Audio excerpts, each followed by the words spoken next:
Hello everyone, welcome to the series on the history of English literature. And in this video, we are going to discuss miscellaneous prose in the Age of Transition. Introduction. The Age of Transition, spanning the late 18th century, was a prolific period for English prose. Beyond the well-known contributions in poetry and novels, this era witnessed the production of a vast amount of miscellaneous prose covering a diverse range of subjects such as politics, philosophy, religion, criticism, and natural history. A significant portion of this prose is of high literary and intellectual merit, reflecting the dynamic intellectual currents of the time. This video explores some of the notable figures and works in miscellaneous prose during this period, highlighting their contributions and lasting impact. Edmund Burke, 1729 to 1797, a philosophical inquiry into the origin of our ideas of the sublime and beautiful, 1757. Edmund Burke's seminal work explores the psychological and aesthetic concepts of the sublime and the beautiful. Burke delves into human emotions, analyzing how different experiences evoke feelings of awe, terror, and pleasure.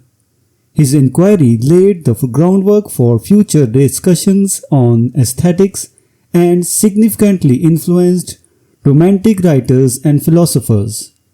By distinguishing between the sublime, associated with vastness, grandeur, and sometimes fear, and the beautiful, associated with harmony and pleasure, Burke provided a framework that helped shape 18th and 19th century artistic and literary sensibilities. Reflections on the Revolution in France, 1790. In this political treatise, Burke offers a critical examination of the French Revolution. He expresses deep concern over the radical changes occurring in France, fearing that the overthrow of traditional institutions and the embrace of abstract principles could lead to chaos and tyranny. Burke advocates for gradual reform rooted in tradition and experience rather than abrupt theoretical upheaval. His work is considered a foundational text for modern conservatism, emphasizing the importance of continuity, social order, and the dangers of radical change. William Godwin, 1756 to 1836, An Inquiry Concerning Political Justice, 1793. William Godwin's Political Justice is a cornerstone of anarchist and utilitarian thought. In this work, Godwin criticizes existing social institutions, including government and marriage, arguing that they hinder individual freedom and the rational improvement of society. He advocates for the application of reason to social problems and envisions a society where individuals cooperate voluntarily without coercive institutions. Godwin's ideas influenced later radical thinkers and writers, including his daughter Mary Shelley, author of Frankenstein, and poets like P.B. Shelley. William Paley, 1743 to 1805. The Principles of Moral and Political Philosophy, 1785. Paley's work addresses ethical and political questions from a utilitarian perspective. He argues that moral actions are those that prompt the greatest happiness for the greatest number. Paley's clear and accessible style made complex philosophical ideas understandable to a broad audience.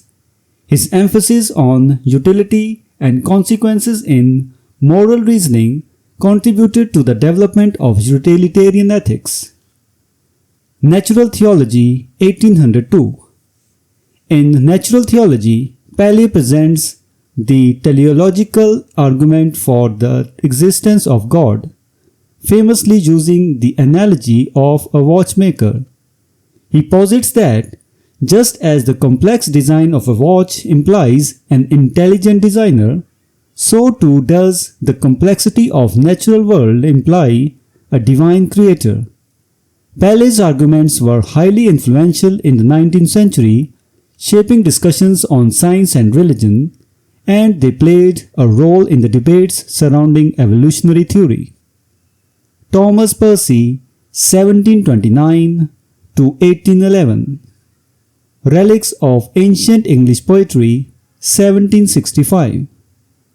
Thomas Percy, a clergyman and literary scholar, compiled Relics of Ancient English Poetry, a collection of ballads and folk songs. This work sparked renewed interest in medieval literature and the oral traditions of England and Scotland. By preserving and popularizing these old ballads, Percy influenced the Romantic movement, inspiring poets like William Wordsworth and S.T. Coleridge. The collection also contributed to a growing appreciation for national heritage and folklore. Gilbert White, 1720 to 1793. The Natural History and Antiquities of Selborne, 1789. Gilbert White's The Natural History and Antiquities of Selborne is a pioneering work in natural history and ecology. Presented as a series of letters, the book records White's observations of the flora, fauna, and seasonal changes in and around his native village of Selborne, Hampshire. His meticulous attention to detail and affectionate portrayal of the natural world offer insights into the behavior of birds, animals, and plants. White's approach combines scientific observation with a lyrical appreciation of nature, influencing later naturalists and writers like Charles Darwin and Henry David Thoreau. Conclusion. The miscellaneous prose of the Age of Transition reflects the era's rich intellectual landscape and the diverse interests of its writers. Edmund Burke's political and philosophical works grapple with foundational questions about society, governance, and human experience, offering perspectives that continue to resonate. William Godwin challenges conventional thinking about authority and individual freedom, pushing the boundaries of political philosophy.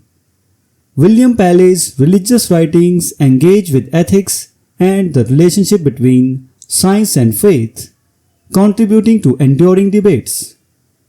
Thomas Percy's critical efforts preserve cultural heritage and inspire artistic movements, while Gilbert White's natural history fosters a deeper connection with the environment.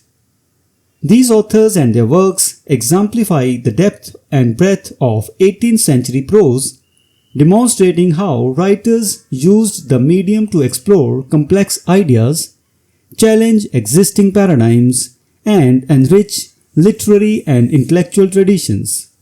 The high merit of their contributions underscores the significance of miscellaneous prose in understanding the age of transition and its lasting impact on literature, philosophy, and science. So this was the discussion on the miscellaneous prose in the age of transition. We will meet in the next video and discuss some other topic.